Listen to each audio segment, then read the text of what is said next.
I don't know about you, but one of my favorite scenes of all time is when Johnny Ringo and Doc Holliday squared off on the streets of Tombstone. You know the one. Ringo increasingly gets more and more erratic, screaming about playing for blood, until finally Doc steps from the shadows and says, "I'm your Huckleberry. That's just my game." But how exactly did this confrontation go down in real life? Was it really like they showed in the movie Tombstone, or was there more to it? And did Holliday ever actually say, "I'm your Huckleberry"? That's what we'll be discussing today, along with Doc's participation in the famous Earp vendetta ride, his final gunfight in Colorado, and his untimely demise at Glenwood Springs. And yes, we'll also examine the various claims regarding Doc's grave. And stick around to the very end because I do get a little emotional answering a listener-submitted question. My name's Josh, and this is the Wild West Extravaganza. Yeehaw! In late January of 1882, Doc Holliday and Johnny Ringo came within mere seconds of turning the streets of Tombstone into a slaughterhouse.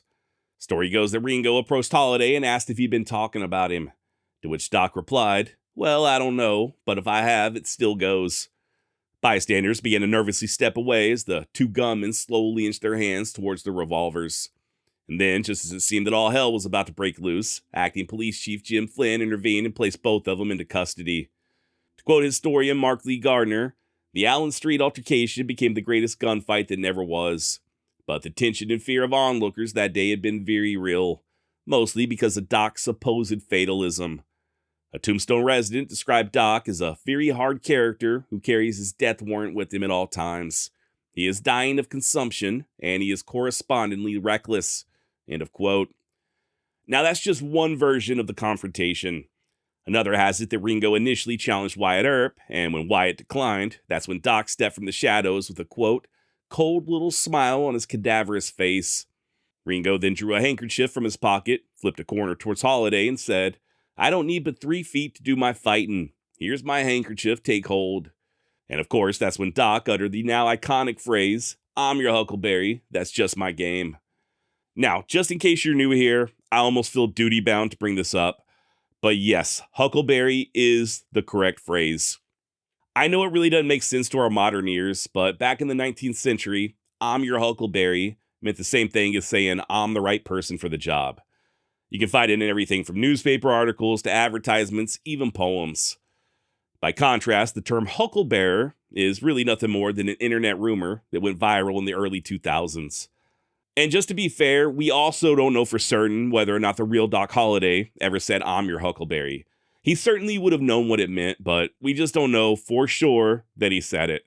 And besides, there's just so many different versions of this standoff between Doc and Ringo that not only do we not know whether or not Doc said "I'm your Huckleberry," but we don't even know for sure how exactly it went down. All we know is that words were exchanged and that Doc, Ringo, and Wyatt Earp were placed under arrest for carrying concealed weapons. And even then, the charges against Wyatt were dismissed on account of him being a lawman. But yeah, to say that tensions were running high there in Tombstone in late January of 1882 would definitely be an understatement. Not even a full 3 months had passed since the gunfight at the OK Corral.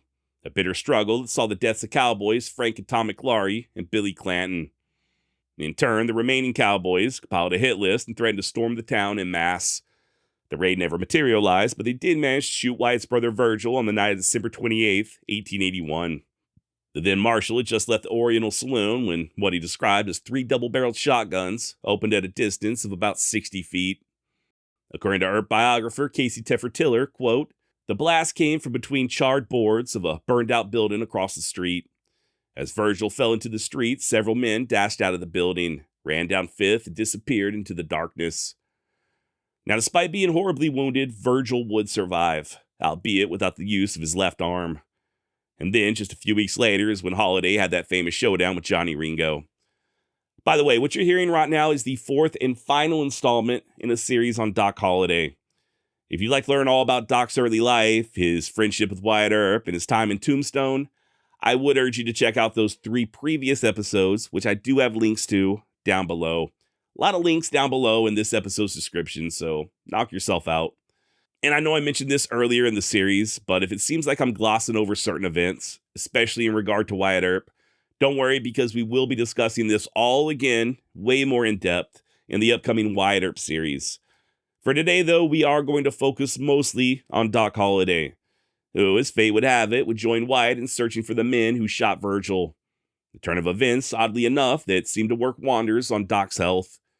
Or as historian Gary Roberts put it, Doc's life had changed dramatically in the week since Virgil was shot. He had exchanged the smoke-filled saloons and gambling halls for the trail. At the very least, his participation in these posses suggested that his health was better than it had been. End of quote. Now, although Doc and Wyatt were initially unsuccessful, they did apply enough pressure to force Ike Clanton and his brother Phineas to turn themselves in. They'd stand trial for shooting Virgil in early February, but much to the Earp's dismay, they were ultimately acquitted. And then, of course, on March 18th is when they, or some of their fellow cowboys, murdered Wyatt's other brother, Morgan. Morgan had been playing billiards over at the Campbell and Hatch Saloon when an assassin's bullet tore through his back. And just like with the shooting of Virgil, the triggermen simply disappeared into the night. And you know what happens next, right? The famous Wyatt Earp vendetta ride. I see a red sash, I kill the man wearing it. Now, granted, the cowboys didn't actually wear red sashes, but the sentiment remains. Wyatt Earp had reached a breaking point, and if the courts weren't going to bring the cowboys to heel, then by God, he'd just start dishing out a little frontier justice of his own. And you better believe Doc Holliday was right there with him. Their first target was an old boy by the name of Frank Stillwell. Wyatt and a small posse caught up with Frank at the train depot over in Tucson. Ike Clanton was there as well, but he had taken off running just like he had done back in Tombstone. I ran straight for Stillwell, Wyatt would later recall.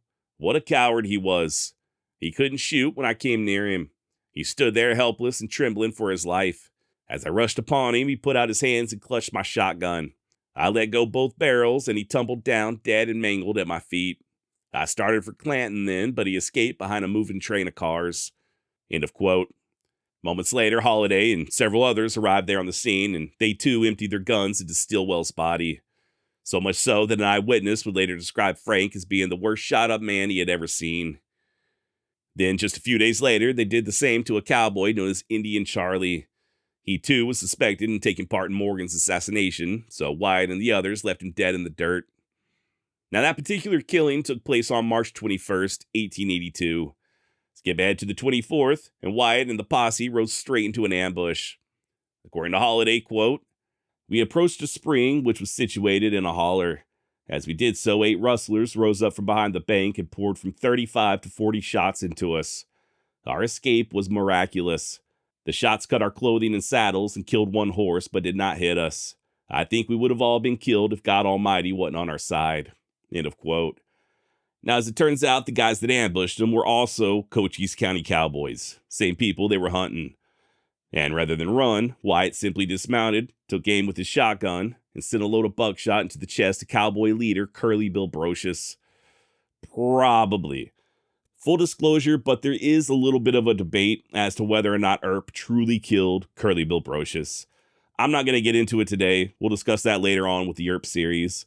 But the death, or the alleged death of Curly Bill, did pretty much mark the end of the so-called vendetta ride.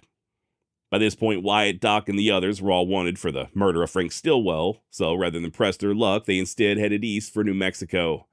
First to Silver City, then Deming, and finally Albuquerque. In fact, it's there in Albuquerque where Wyatt and Doc had a falling out of sorts. Not much in the way of details, but according to Big Nose Kate, Doc had accused Wyatt of wearing a steel shirt, sort of like an Old West version of a bulletproof vest. And he said that Wyatt wasn't taking the same chances as he and the others were. Believe it or not, this is somewhat corroborated. Hell, according to Billy Breckenridge, even some of the cowboys who were at Iron Springs, where Brocious was killed, also said that Wyatt was wearing some type of a steel shirt. Earp, of course, would later deny the allegations, stating that it was just another one of Billy's damned lies. The other version of the rift between Earp and Holliday comes from Miguel Otero in 1940. Yes, 1940, over half a century after the fact, so grain of salt. But yeah, according to Mr. Otero, Doc told Wyatt that he was turning into a quote-unquote Jew boy. I'm not making this up, I promise. Supposedly, this was in reference to Josephine Marcus, who Earp had taken a shine to back in Tombstone. Which does sort of make sense, as Josephine was indeed Jewish. In fact, when Wyatt died in 1929, he'd even be buried in a Jewish cemetery. Now, that said, Wyatt did stay at the home of a prominent businessman there in Albuquerque named Henry Hoffa, or Henry Jaffa. who also was Jewish. So who knows, man? Maybe that's what caused Holliday to make such an off-color remark. Per historian Mark Lee Gardner, quote, "Whatever it was that caused the falling out between Wyatt and Doc, it's important to remember that these two friends have spent more time together in the last month than in all of the last 5 years.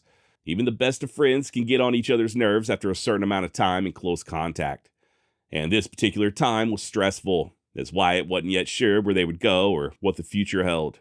However, one quarrel generally doesn't end a deep friendship, and Doc brushed the spat aside when asked about it a few weeks later. We had a little misunderstanding, Doc told a reporter, but it didn't amount to much," end of quote.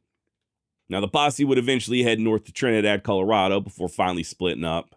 Wyatt and a few of the others pressed on to Gunnison as Doc headed to South Pueblo to do a little gambling. And it's there in Pueblo where he had a very strange encounter with a guy by the name of Perry Mallon. Supposedly, Mallon had recognized Doc and made up some weird story about Frank Stillwell's brother also being in town and that he was gunning for him. He then showed Doc scars that he claimed to have received in previous gunfights and told Doc that he'd kill him if he said anything about it. Like I said, weird, right? Now, Holliday, being the street-savvy sort that he was, just brushed Mallon off as being a nut job. Little did he know, however, how much of an impact Mallon would have on his immediate future. You see, not long thereafter, Doc headed north to Denver to take in the races. And no sooner had he stepped off the train when Mallon came scurrying out of the shadows with a pair of six-shooters, telling Doc to throw his hands up. A couple of deputies soon noticed the commotion and took Doc into custody. Now, this would end up being a pretty huge debacle. According to Mallon, he was a sheriff out of California who had spent the last 7 years tracking down Holliday after he had killed his partner. He also said that Doc had shot him no less than 6 times, and he even had a missing finger to prove it. Now, obviously, this was all bullshit. Turns out Mallon was nothing more than a 2-bit con artist. He'd even be arrested a couple of months later in Ohio for pulling a similar type stunt. Nevertheless, Doc was in quite the pickle. Mallon's lies notwithstanding, he was still wanted for murder down in Arizona. And now that he was behind bars, he was under the very real threat of extradition. Luckily for him, that's when his old friend Bat Masterson intervened on his behalf. First by having a lawyer file a writ of habeas corpus, and then by concocting some bogus charges. It's worth noting that at this point, Bat was serving as town marshal over in Trinidad. So all he really had to do was pull some strings with a colleague of his down in Pueblo. Once again, per historian Mark Lee Gardner, quote, "On the afternoon of May 17th, South Pueblo's city marshal appeared at the Denver jail with a warrant for Doc's arrest, charging him with robbing a mark of $150 in a confidence game. By law, local charges took precedent over charges beyond state lines. It was a smart move orchestrated by Bat to keep Doc from being sent to Arizona." End of quote. Nevertheless, Doc would spend another 2 weeks behind bars in Denver before finally being taken to Pueblo to answer for that bogus charge, at which point he posted a $300 bond and walked out a free man. As far as him and Wyatt and the other posse men being extradited, this would soon be squashed by then Colorado Governor Frederick Pitkin, and that was pretty much the end of it. So long as they kept their asses out of Arizona, they really didn't have to worry about being arrested over the murder of Frank Stillwell. Now, just as soon as Doc was released, he joined Wyatt up in Gunnison, where his fate would have it, he set for the rare interview with a local paper. When asked about the gunfight at the OK Corral, Holliday stated, quote, "One day 6 of the cowboys came into town and proposed to run it. The Earps were informed of their doings, and they invited me to go over where the cowboys were. One of the Earps said, 'Throw your hands up, we have come to disarm you.' Instead of putting up their paws, they put up their revolvers and began firing. 3 of them were killed on the spot and 2 of the Earps wounded. I received a slight wound on the hip, which caused me some inconvenience for a few days." End of quote. Now later on that July, Wyatt and his brother Warren headed west to California, and Doc set out for Leadville. That said, there was something else that occurred that very same month that I do think deserves a little attention. And that something is the death of Johnny Ringo. Johnny's body was discovered on July 14th, about 40 or so miles north of Tombstone. And despite his death initially being ruled a suicide, even to this day, there are many who think there's a little more involved than meets the eye. And for good reason. I mean, there's a lot of very weird stuff surrounding Ringo's death, including the fact that a portion of his scalp was missing and that he was wearing his cartridge belt upside down. There's even some who think that Doc Holliday was the true killer. Here's the thing, though. We know for a fact that Doc was in Pueblo in early July fighting extradition. And then on July 16th, just 2 days after Ringo's body was discovered, Doc checked into a hotel room up in Gunnison. So the idea that he somehow slipped down to Tombstone completely unseen, killed Ringo, and then rushed north over 700 miles to Gunnison in time to create an alibi just doesn't seem all that feasible. Especially considering Ringo's state of mind. I've got an entire episode on this as well if you're interested in learning more, but Johnny was really going through it at the time of his death. Not only drinking heavily, but openly discussing his own imminent demise. So the idea of him taking himself out really doesn't come as much of a shock. But yeah, like I said a minute ago, it wasn't long after Ringo's death when Holliday moved on to Leadville, a town that historian Casey Teffer-Tiller described as, quote, literally a field of dreams. The real boom began in 1877 when silver was discovered, and by 1880, Leadville was the queen of the silver camps, boasting a population of 40,000 people and a monthly mining payroll of $800,000. More than a few millionaires walked the town's busy streets as fair game for the sporting crowd, who soon found the hunting good. At its heyday, Leadville boasted 120 saloons, 118 gambling halls, 110 beer gardens, and 35 brothels. End of quote. In other words, Doc Holliday had plenty of opportunities to ply his trade.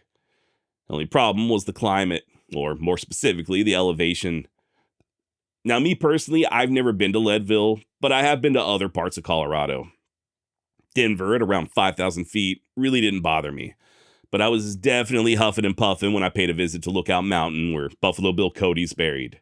And Leadville is damn near 3,000 feet higher than Lookout Mountain. So for somebody like Doc Holliday, already struggling to breathe on account of the tuberculosis, such a drastic change in elevation, coupled with the much lower average temperatures, really wasn't all that good for his health. Matter of fact, back in the day, they even used to make promotional brochures warning consumptives not to visit Leadville. One such brochure stated in part, quote, persons troubled with weak lungs or heart disease should give the new camp a wide berth.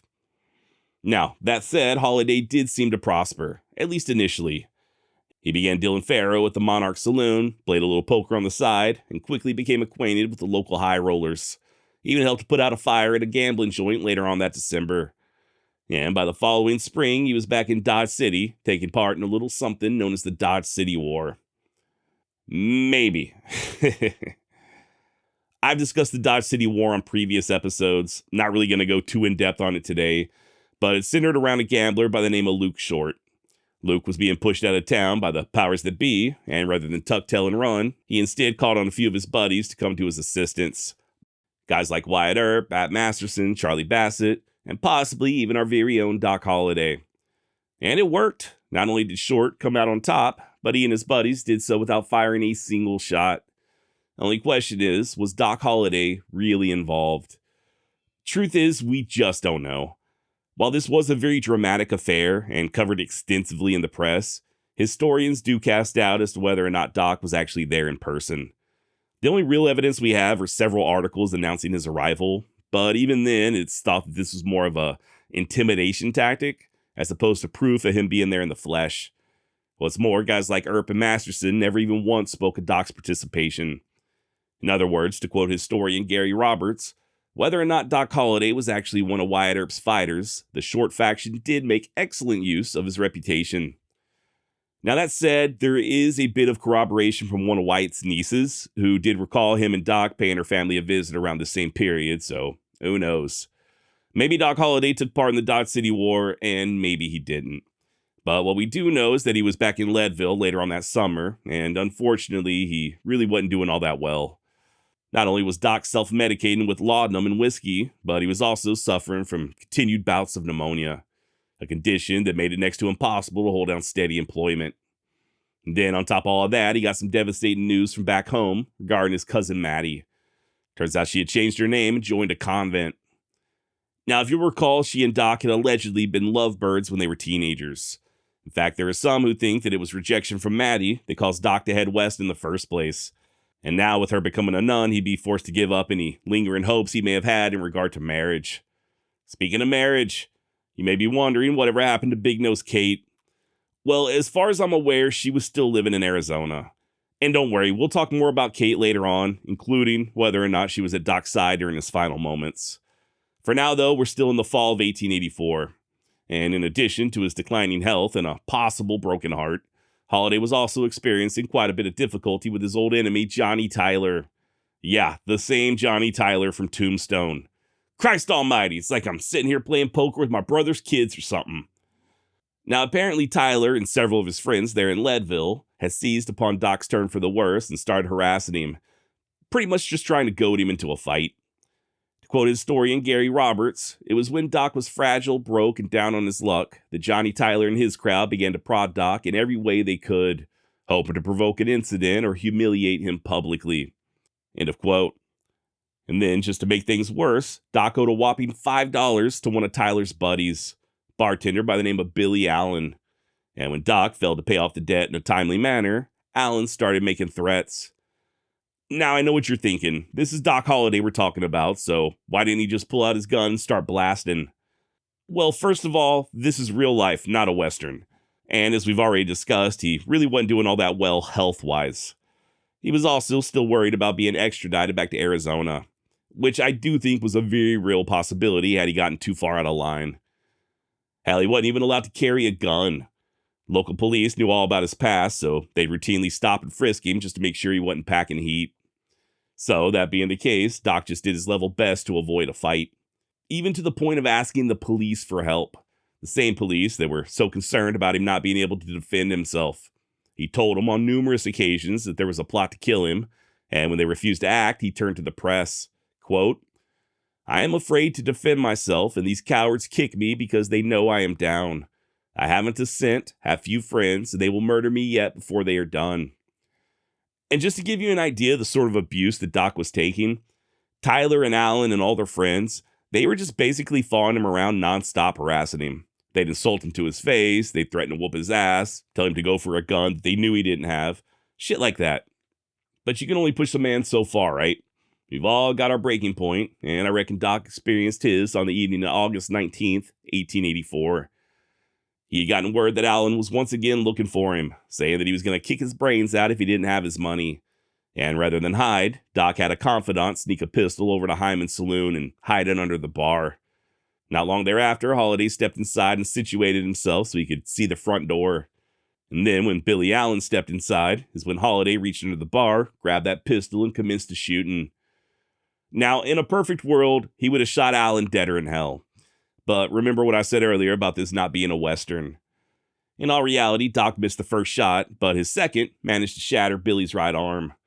And then, just as he thumbed back the hammer for shot number 3, is when he was restrained by the bartender. Doc was arrested, at which point he claimed self-defense, stating that the $5 debt was, quote, "just a pretext. It is the old trouble, and Allen was picked out to be the man to kill me." In other words, he felt like Tyler had put Allen on the hit due to their previous difficulties in Tombstone. Now, believe it or not, Doc would end up spending nearly a month in jail before they finally lowered his bond enough for him to secure release. The trial wouldn't occur until late March 1885, and following a lengthy deliberation, he was acquitted of all charges. You often hear that Holliday was run out of town following this most recent shooting, but from what I can tell, that does not seem to be the case. He may have possibly made a trip down to New Orleans a month after his acquittal, where he supposedly had a reunion with his father. But by later on that June, he was back in Leadville, where he ironically used a revolver of his own to collect on an old debt. Story goes that a gambler known as Curly Mac owed Doc $50, and it just so happened that Doc was on hand one night when Mac won it big at the faro table. Per the June 12th, 1885 edition of the Aspen Times, quote, "Just as Curly was about to cash in, his creditor, Doc Holliday, stepped to one side so that Curly couldn't see him, and drawing a 6-shooter from his waistband of his pants, he coolly remarked, 'I'd like that 50 tonight, Curly.' When the player looked up and saw the muzzle of the gun and the cold, hard face of Doc, with his determined expression, he shoved the whole pile of chips over and said, 'Take 'em all.' Doc counted out his $50 and pushed the others back to the winner and walked out, and that settled it." End of quote. Now, that said, by this point, it does look like Doc was itching to travel, so he went ahead and headed north to Butte, Montana. He was there in January of 1886, where he allegedly pulled a pistol on a man and, quote, "made him dance a quick step because he had befriended him, and the latter failed to reciprocate." End of quote, and okay, it's a weird situation. Unfortunately, no other details remain, but there was a warrant issued for his arrest, and I guess the authorities felt like he was too sick to be taken into custody, so they let him be temporarily. And then, just a couple of days later, he snuck on a train bound for Denver. And yeah, it was there in Denver where he experienced two very notable encounters with a pair of ghosts from his past. First came when he bumped into an old associate from Tombstone, Milt Joyce. You may remember Joyce as being the bartender who Holliday shot in the hand. And when I say Doc bumped into him, I meant that literally. According to Joyce, he was leaving a barbershop when Doc walked up and gave him a shoulder check. Or as Joyce put it, he came along the edge of the crowd and brushed against me. At first, Joyce just continued walking, but I guess Doc's insolence got to gnawing on him. Once again, per Joyce, quote, "When I got halfway to the hotel, a thought struck me that maybe he imagined that I was afraid of him. Turning on my heel, I walked back and looked for him till I found him in the saloon where he hung out. I deliberately brushed against him, the same he had against me. I looked at him and he looked at me, but neither of us spoke a word. I walked around him 3 times, just to give him a chance if he wanted it, and to remove any idea he might have that I wanted to run away. He didn't look at all scared, but he wasn't looking for any more trouble." End of quote. The second encounter came in the form of none other than Wyatt Earp. Apparently, Wyatt and his bride were living over in Aspen, and they'd occasionally take trips to Denver. According to Josephine, it was on one such visit when they met up with Holliday. Quote, "Doc came over and chatted with us for a few minutes. Then he and Wyatt walked away, Doc on visibly unsteady legs. My husband was deeply affected by this parting from the man who, like an ailing child, had clung to him as though to derive strength from him. There were tears in Wyatt's eyes when at last they took leave of each other. Doc threw his arms across his shoulder and said, 'Goodbye, old friend. It will be a long time before we meet again.' He turned and walked away as fast as his feeble legs would permit." End of quote. So yeah, once again, Doc really not doing well by this point. Even worse than he had been a year prior in Leadville. Nevertheless, he would continue traveling throughout the spring of 1886, first to Pueblo and then west to Silverton, and by the time he made it back to Denver, they were cracking down on gambling, so he returned to Leadville. He spent another miserable winter there, working at Hyman's Saloon, and come spring is when he took a stage some 80 or so miles northwest to the town of Glenwood Springs. Now, if you're not familiar, Glenwood Springs was named after the nearby sulfur springs that the Ute tribe believed had curative powers. And really, this was no different from when Doc spent time at the various other hot springs in places like New Mexico and Arizona. Only this time, the consumption was far more advanced. He was only able to continue supporting himself for about another 4 months, mostly dealing faro and doing a little bartending, before he finally came down with yet another case of pneumonia. And this time, sadly, there would not be a recovery. Doc was bedridden for over a month, at times delirious and slipping in and out of a coma, until finally at around 10 a.m. on the morning of November 8th, 1887, the great John Henry Holliday went on to his eternal reward. Now, you may be curious as to whether or not Doc Holliday really uttered those famous last words of his. This is funny. Well, I really can't say for certain, but the only source for that is Walter Noble Burns, and nobody knows exactly where Burns got the information. According to Mark Lee Gardner, Burns, quote, "did research his subjects thoroughly, but he is also known to have embellished and created dialogue in his works. Doc may have never said this, but without additional evidence, the possibility that he did say it should not be dismissed." End of quote, and there you have it. Now, Big Nose Kate would later claim to have been present at the time of Holliday's death, but once again, she really isn't considered to be all that reliable of a source. Even Josephine Earp would later claim that she and Wyatt visited Doc when he was dying, but once again, to quote historian Mark Lee Gardner, "there's no evidence of such a visit, no reports in the local newspaper of the presence of the famed Wyatt Earp in town. It may never have happened. Even so, it's the ending we want."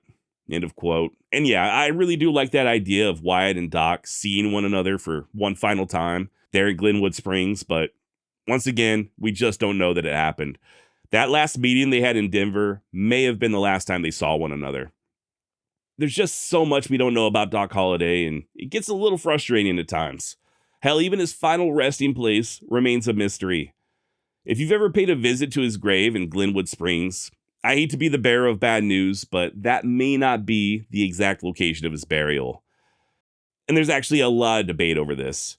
As far as I'm aware, all of the contemporary sources do list him as being buried there in the Glenwood Cemetery. And while I do think that's likely, not everyone agrees. For example, that big stone that currently marks Doc's grave, that wasn't donated by the town of Glenwood Springs until 1956. And according to the then city manager, it was one of the town's old-timers who pointed out the spot where Doc was buried some 69 years prior. But then again, there were at least 3 other old-timers who stated otherwise. One said that Holliday was buried in what's now a residential area. Another said he's buried on the corner of 9th and Palmer. And another said that his coffin was washed away and had to be reburied at a different location. There's also the story of him being temporarily buried at the foot of the hill on account of the ground being frozen. And then once it was warm enough to reinter him, everybody had already forgotten where he was buried. Now, if I'm not mistaken, that last story I said about the ground being frozen, that has been debunked as new evidence shows that several bodies were indeed buried on the hill the very same week as Holliday's death. And if all this isn't confusing enough, there are others still who maintain that Holliday's body was returned to Georgia at the request of his father. And then when his daddy died in 1893, he was buried next to his boy. Is there any truth to that? Who knows? Like I said, so much of Doc's life, including his death, still remains a mystery. Now, as far as his cousin Maddie, or as she was known later in life, Sister Mary Melanie, she survived Doc by over half a century, passing away in 1939 at the age of 88. If you've ever seen the movie Gone with the Wind, it was supposedly Maddie Holliday who inspired the character of Melanie Hamilton. And by the way, this next part really chaps my hide. But even though Maddie and Doc stayed in touch for years after he had headed west, all of his letters were later destroyed, either by Maddie or her sister following her death. A very, very frustrating turn of events, as those letters would be a literal gold mine for historians. But I guess that's just sometimes how the cookie crumbles. Big Nose Kate Elder would go on to marry an English blacksmith by the name of George Cummins. And aside from a few years in Colorado, she spent most of her remaining days in Arizona. She died there in 1940 at the age of 90 at a pioneer's home in Prescott. As for Doc's good friend Wyatt Earp, well, we'll discuss what that old rascal got up to here in the next few weeks. I may drop a couple of one-off episodes before we dive into Earp. Not sure yet, but either way, stick around because we've got a lot of good stuff coming. Now, before we go, I did receive a question recently on YouTube that I'd like to address publicly. Please bear with me. This is very personal. I may get a little emotional, but I'll try my best to stay composed. Okay, so like I said, a guy on YouTube asked the following. Love the video, brother, but why do you not pronounce your A's? Instead of bell, you say bell. Instead of trell, you say trell. Okay, fair enough question. I really don't like talking about this, but okay. My grandfather, he worked for years at the same plant where they make alphabet soup. Okay, a lot of people don't know this, but they actually boil each of the individual letters in separate vats. These huge vats, boiling water. They just dump the letters in and whatever. You get the picture, right? Okay, so my grandpa was usually responsible for the X vat. That was like the best one, according to him. And the guy that normally boiled the A's, he called in sick one day. And Paw had to handle that vat in addition to the one that he normally managed. And he fell in. Just fell right into that boiling vat with all the other little boiling letter A's. I loved him so much.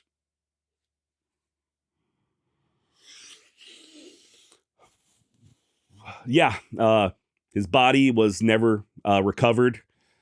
They couldn't afford to shut down the operation. His wedding ring was found in a can of soup over in Shreveport a couple of years later, but that's all we've got. So yeah, to answer your question, I've really had no use for the letter A ever since. Where most people hear a vowel, all I hear are the anguished final cries of my dearly departed Paw. So thanks for asking. I'd like to once again give a shout out to historians Mark Lee Gardner, Casey Teffer-Tiller, and Gary L. Roberts. Their research into Doc Holliday's life is beyond valuable, and I think we all owe them a great deal of gratitude for their contributions. Speaking of Gary Roberts, If you don't mind, I'd like to close this out by reading the final few paragraphs in his biography on Doc Holliday. Doc Holliday, the life and legend. Enough mystery, uncertainty, and controversy encompasses John Henry Holliday's life that it would be foolhardy to claim that any statement about him was definitive. He was a complicated, troubled man, living in a difficult time, involved in events that were even then controversial. His life was eventually further obscured by his own notoriety long before he took the stage to Glenwood Springs and the end of the trail. He left impressions more than evidence. Arguably, his story was not significant historically, but it was the stuff of high drama that continues to make him irresistible to novelists, screenwriters, and historians. After all this time, nobody has truly dropped the loop on John Henry Holliday. Perhaps it is fitting that Blackjack, one of the characters of Alfred Henry Lewis, that spinner of tales from Doc's own time, should have the last word. Reflecting on Doc Holliday's life to Mr. Masterson over a drink following Doc's funeral, Blackjack declared, "We'll surely miss him from our midst. And when I think of his career, sort of run it over hitting the high places, I'm here to observe that Mr. Holliday was the vividest invalid and the busiest, bar none, with which I ever crossed up. He certainly was an indefatigable sick man, and that goes as it lays. It's hard to argue with that." End of quote, and I guess that's about all I've got on Doc Holliday. Thank you so much for listening. Do me a favor, if you're watching on YouTube, please subscribe and hit that notification bell. You know me, I normally don't ask people to subscribe and hit the notification bell, but with the way this platform has been absolutely, completely saturated by AI slop, the only way you're going to be able to get the content you're looking for is to subscribe and turn on notifications.